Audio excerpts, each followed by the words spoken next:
दोस्तों, Donald Trump को मुंह की खानी पड़ रही है। जी हां, डोनाल्ड ट्रंप, उन्होंने सोचा भी शायद नहीं होगा कि ऐसे हालात बन जाएंगे। दुनिया का नक्शा, यानी दुनिया का जो पॉलिटिकल और खास जो डेमोग्राफी है, यानी सीधे तौर पर यह समझ लीजिए कि जो वर्ल्ड ऑर्डर है उसमें जबरदस्त बदलाव आने जा रहा है। नाटो के तमाम साथी मुल्क, उनमें से ज्यादातर अमेरिका के खिलाफ हो गए हैं। यहां तक कि जॉर्जिया मेलोनी, जिनकी आपने चर्चा सुनी होगी, जॉर्जिया मेलोनी ने भी डोनाल्ड ट्रंप को करारा जवाब दे दिया है। अब व्लादिमीर पुतिन ने ऐसी बात कह दी है फिलिस्तीन को लेकर के कि डोनाल्ड ट्रंप का जो पूरा मंसूबा है, जो ख्वाब है, वो चकनाचूर होता नजर आ रहा है। इसी बीच ईरान की मजबूती का क्या है राज, ये भी आपको बताएंगे। ईरान क्यों अमेरिका जैसे सुपर पावर के सामने बिल्कुल एक मजबूत खंबे की तरह से खड़ा है? क्यों ईरान में यह सख्ती है? ईरान और चाइना के बीच अंदर खाने क्या कुछ चल रहा है? यह बहुत सारी ऐसी डेवलपमेंट है। उसके अलावा ये एक अहम बात यह भी है कि दुनिया यह जानती है कि किस तरह से इसराइल के बिल्कुल कंधे से कंधे मिलाकर लगातार अमेरिका इसराइल का साथ देता रहा है, और इसराइल के लिए भी अब यह दुनिया तंग होती जा रही है। आपको याद है ना कि किस तरह से इसराइल, यानी जो यहूदी आबादी है, उसको हिटलर ने जब जर्मनी से निकाला था, लेकिन उसकी बिल्कुल सपोर्ट नहीं करना चाहिए, वो एक गलत कृत्य था। लेकिन अब इसराइल फिलिस्तीन में क्या कर रहा है, उसके इसी गलत काम की वजह से, इसी जुल्म ज्यादती की वजह से दुनिया के ज्यादातर मुल्क इसराइल के खिलाफ हो रहे हैं। और इसराइल के खिलाफ वर्जी करने का मतलब क्या है? इसराइल के खिलाफ जाने का मतलब है कि अमेरिका के खिलाफ जाना। आपको एक एक करके हम सिलसिलेवार तमाम खबरें देने जा रहे हैं।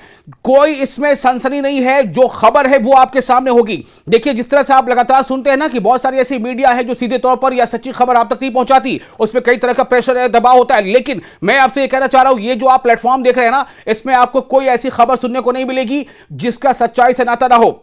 लेकिन हां, इसमें कोई एग्जैजरेशन नहीं है। कुछ खबरें ऐसी हो सकती हैं जो आज अभी ऐसा लग रहा है कि उसकी तस्दीक नहीं हुई है, लेकिन आने वाले दिनों में उसकी तस्दीक हो जाएगी। इसी तरह से वर्ल्ड मीडिया के बहुत सारे ऐसे प्लेटफॉर्म है जहां पर आपको लगता है कि खबरें कुछ इस तरह से हैं या एक तरफा सब मामला चल रहा है। आप जरा से इतना समझिए ना कि जो अमेरिका वेनेजुएला के राष्ट्रपति को रातों रात वहां से किडनैप करके ले आता है, भले वो ये कहे कि हमने उनको हिरासत में लिया या डिटेन किया है, लेकिन वो एक तरह की किडनैपिंग थी।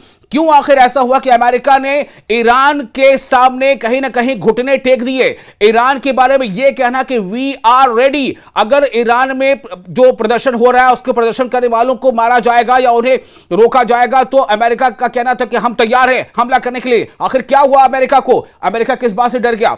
सिलसिले में आपको बात बताते हैं। देखिए, सबसे पहले आपको बता दें कि इटली की जो प्राइम मिनिस्टर है ना, जॉर्जिया मेलोनी, इटली की प्राइम मिनिस्टर जॉर्जिया मेलोनी ने डोनाल्ड ट्रंप को एक करारा जवाब दिया है। किस तरह से? मेलोनी ने एक तरह से समझिए कि बॉम्ब गिरा दिया है। बॉम्ब कैसे? सुनिए, डोनाल्ड ट्रंप ने कहा था कि NATO is nothing without America. NATO America के बगैर कुछ भी नहीं है। यानी नाटो में चाहे वो इटली हो, चाहे जर्मनी हो, चाहे फ्रांस हो, वो कुछ भी नहीं है अमेरिका के बगैर। यानी कि कहीं ना कहीं अपने जो बड़प्पन का या अपनी कह ले कि सीनियरिटी का या सुपर पावर होने का एहसास कराया था।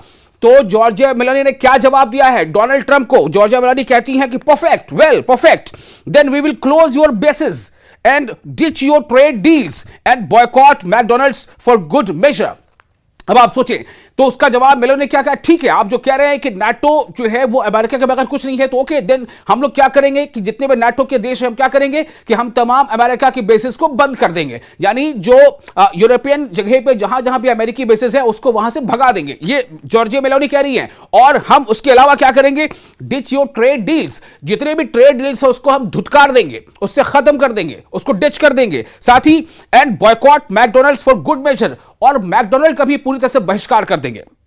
अब आप सोचें कि यही मैकडोनल्ड है जिस कई मौके पर कई प्लेटफॉर्म पर इसका बॉयकॉट होता रहा है, लेकिन यह मामला अब सामने आ गया है। जो नाटो के तमाम देश एक सुर में अमेरिका का साथ देते थे, एक सुर में वो इसराइल का साथ देते थे, अब वही ममालिक, वही देश अमेरिका के भी और इसराइल के खिलाफ बोल रहे। क्यों? इसलिए कि अमेरिका ने ग्रीनलैंड पर बुरी नजर लगा रखी है। और इसका मतलब क्या हुआ? जैसा कि अभी हाल के दिनों में जो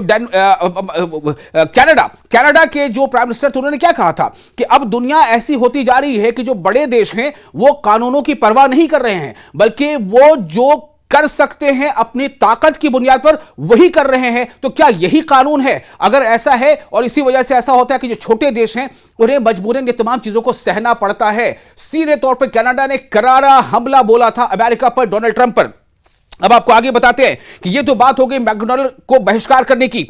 आगे सुनिए, एक और बहुत बड़ी खबर आपको देने जा रहा हूं। इन जस्ट 56 आवर्स, सिर्फ 56 घंटों के अंदर Chinese military transport aircraft have landed in Iran. कितने? 16 Chinese military transport aircraft have landed in Iran, marking the largest Chinese airlift to the country in such a short time frame. China is openly backing Iran. China Iran का खुले तौर पर साथ दे रहा है। What are they preparing for? आखिर ये तैयारी किस बात की है?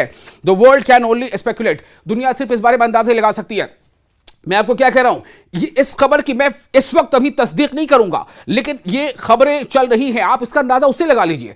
अगर मान लीजिए कि डोनाल्ड ट्रंप जो है वो वेनेजुएला पर कार्रवाई कर सकते हैं, अगर डोनाल्ड ट्रंप जो है वो ग्रीनलैंड पर धावा बोल सकते हैं या बोलने की बात कर रहे हैं लगातार, आप उसके अंदाजे से पता चल रहा होगा क्यों आखिर डोनाल्ड ट्रंप ने ईरान के बारे में अपना रुख बदल लिया। क्यों? सबसे बड़ा सवाल है, क्या ईरान इतना मजबूत है? क्या ईरान, तो इसका मतलब क्या है कि कुछ ना कुछ तो है, कुछ तो है जिसकी पर्दादारी है, कुछ तो है जिसकी पर्दादारी है। तो ये जो खबर आ रही है कि चाइना ने 56 घंटों के अंदर, महज 56 घंटों के अंदर 16 मिलिट्री ट्रांसपोर्ट एयरक्राफ्ट जो है वो लैंड कराए हैं ईरान में। अगर ये खबर पूरी तरह से सच्ची है, हालांकि मैंने आपको पहले बताया कि फिलहाल मैं इसकी तस्दीक नहीं करता, लेकिन आप जान लीजिए कि जो सिम्टम होते हैं ना, उससे पता चल जाता है कि हकीकत क्या है।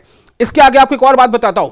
आपको ये तो पता ही है कि एक लंबे अरसे के बाद ऐसा हुआ है कि सऊदी अरब और पाकिस्तान का आपस में पैक्ट हुआ है। और पैक्ट क्या हुआ है, मुआहदा क्या हुआ है कि अगर कोई देश सऊदी अरब पर हमला करता है तो वो पाकिस्तान पर हमला माना जाएगा, अगर कोई देश पाकिस्तान पर हमला करता है तो वो सऊदी अरब पर हमला माना जाएगा। पाकिस्तान के पास क्या है? तकनीक है। पाकिस्तान के पास क्या है? परमाणु बम है। सऊदी के पास क्या है? पैसे हैं, तेल है, सोना है, यानी वो मालामाल है। तो अब समझिए, ये तो सबको पता है। अब इसमें तीसरा एंगल कौन जुड़ गया है? टर्की। टर्की भी इसमें एक कोण बन रहा है। अभी हाल के दिनों में हमने इसकी खबर सुनी थी, जब पाकिस्तान के साथ भारत जो है वो 2-3 दिनों की कह लीजिए लड़ाई हुई थी, जिसमें पाकिस्तान को भारत ने एहसास करा दिया था कि भारत क्या है और कितनी बड़ी ताकत है। लेकिन फिर भी जो इनका अलायंस था उसमें देखा गया था कि टर्की के बहुत सारे ड्रोन इस्तेमाल किए गए थे। तो अब खबर ये आ रही है, ये अभी अंदर खाने खबर है। खबर यह है कि सऊदी अरब, टर्की, इजिप्ट यानी मिस्र, जॉर्डन यानी उर्दन, Indonesia, Pakistan, Qatar and United Arab Emirates have announced they will not join US President Donald Trump's Board of Peace. Donald Trump ने बोर्ड ऑफ पीस के बारे में घोषणा की है कि गजा के सेटलमेंट के लिए, गजा को फिर से रिफॉर्म करने के लिए, उसे फिर से बसाने के लिए एक बोर्ड ऑफ पीस बनाया जाएगा। दुनिया सवाल यह कर रही है कि जब यूनाइटेड नेशंस है, जब संयुक्त राष्ट्र संघ है, तो बोर्ड ऑफ पीस बनाने की क्या जरूरत है? सबसे बड़ा सवाल, आपके दिल में क्या है, आपकी मंशा क्या है? बहरहाल, तो बोर्ड ऑफ पीस को ज्वाइन नहीं करने का इन मुल्कों ने जो है ऐलान कर दिया है। लेकिन अभी मैं बता रहा हूं कि खबर अभी अंदर खाने है। इसमें आप ध्यान से सुनिए, नाम किसका आ रहा है? सऊदी अरब, टर्की, इजिप्ट यानी मिस्र, जॉर्डन, इंडोनेशिया, पाकिस्तान, कतर और यूएई। इसी बीच एक और खबर, रशिया का क्या रिएक्शन है इस बात पर, जो डोनाल्ड ट्रंप ने कहा है कि हम बोर्ड ऑफ पीस बनाने जा रहे हैं। और बोर्ड ऑफ पीस से पता है कि शर्त क्या है? बोर्ड ऑफ पीस के चेयरमैन कौन होगा? डोनाल्ड ट्रंप होंगे और हमेशा के लिए होंगे। ये क्या बात हो गई? लेकिन ये है, सुनिए। प्रेसिडेंट पुतिन ने एक बहुत बड़ी बात कह दी है। उनका कहना है कि पैलेस्टाइन फर्स्ट। उन्होंने एक लाल रेखा खींच दी है कि पैलेस्टाइन फर्स्ट, उनका यह कहना है। पुतिन ये कहते हैं कि Russia will not join any board of peace. Russia कोई इस तरह का बोर्ड ऑफ पीस ज्वाइन नहीं करेगा अनलेस, जब तक कि the rights of the Palestinian people are fully guaranteed under UN resolution, यानी यूनाइटेड नेशन के रिजोल्यूशन के तहत जब तक फिलिस्तीन को पूरी आजादी और गारंटी नहीं मिल जाती, तब तक रशिया ऐसे किसी बोर्ड को ज्वाइन नहीं करेगा। No compromise on Palestinian sovereignty and long term stability. Russia pledges $1 billion for peace in Gaza and the Middle East. ये हो गया रशिया की दो टूक। अमेरिका को, डोनाल्ड ट्रंप के लिए काफी महंगा, इजराइल के लिए काफी बड़ी बात, काफी बड़ा झटका। एक और खबर आपको दे रहे हैं, Israel bullets found in Iranian protest. एक यूजर है, ट्विटर हैंडल उनका है इथान लेविंस। इथान लेविंस कहते हैं कि जो ईरान में जो प्रोटेस्ट हुए हैं, उनमें कई प्रोटेस्टर्स के बॉडी से ऐसे बुलेट्स निकले हैं जिसमें इस्राएली मार्क है। इसकी भी अभी तस्दीक मैं नहीं कर रहा हूं, लेकिन ये खबर है इस्राएली मार्क से। इससे अंदाजा लगाया जा सकता है कि जो ईरान के लीडरों का दावा था कि इसमें जो यहां अनरेस्ट और बदअमनी फैलाने की कोशिश है, इसमें जो इजराइल और अमेरिका का हाथ है, ये इशारा मिलता है। एक और अहम खबर, the US has seized the 7th oil tanker the Russian Sargita in the Caribbean. Caribbean में अमेरिका ने, यूएस ने एक 7वां ऑयल टैंकर सीज किया है। ये रशिया का है। इससे ये पता चल रहा है कि आपस में कितना अभी इनमें टकराव। हालांकि डोनाल्ड ट्रंप और पुतिन की मुलाकात भी होने जा रही है बहुत जल्द, ये भी खबर है। नॉर्वे ने कह दिया है, Norway says it will boycott all diplomatic relations with Israel. Norway का ऐलान कर दिया है कि वो इजराइल के साथ तमाम कूटनीतिक, तमाम डिप्लोमेटिक रिश्ते को खत्म करता है। और इसी के साथ डेनमार्क ने भी ये मांग उठा दी है कि इजराइल को तमाम वर्ल्ड प्लेटफॉर्म से रिमूव किया जाए। ये तमाम खबरें हैं। अमेरिका और इजराइल के लिए अब काफी मुश्किल बढ़ती जा रही है। वर्ल्ड ऑर्डर में काफी तब्दीली आ रही है। आने वाले दिनों, महीनों में आप देखेंगे कि बहुत कुछ बदल जाएगा। आप बने रहें न्यूज 18 सोशल न्यूज 18 के साथ और लगातार इससे जुड़ी अपडेट्स हम आप तक शेयर करते रहेंगे।